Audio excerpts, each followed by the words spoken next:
maayong gabi and isa na namang masayang araw ang natapos. Kahit nakakapagod, masaya pa rin kasi kahit paano may trabaho tayo, diba? So, yan. So, nakapagkilamos na ako and I have to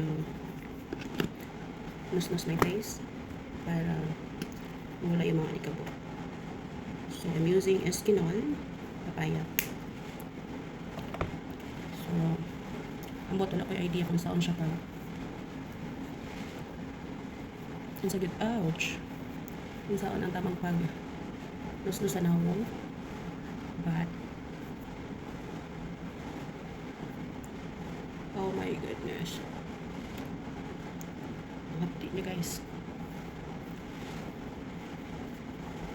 So, kahit nagilamos ko pang ilang beses siya, may mga natitira pa talagang anak na dumi-dumi. So, and after that,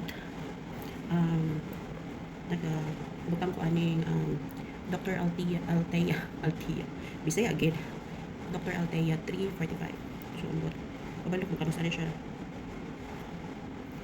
gamiton, but ginagamit ko siya every night. So, yan siya daw.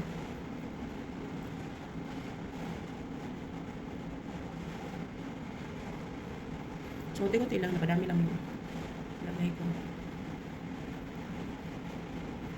Ganun yung sumpa, guys. Okay? Pati tuloy buhok na, diba? So, halata talaga. So, mga sobra, ginilagay ko siya sa lieg.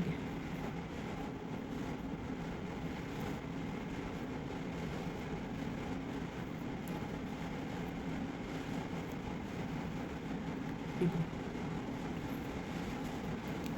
So, gano'n lang siya.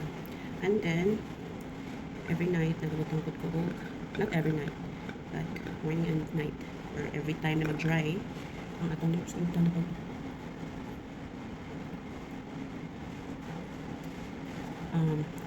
Vaseline lip therapy.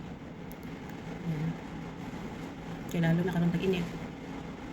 Grabe ka dry. Diba? So, that's it. Pansit.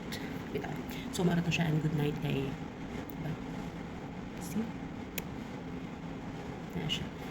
So, marato siya guys and okay, grabe na ako eh. It's 12:49 na. So, babush. See you next time.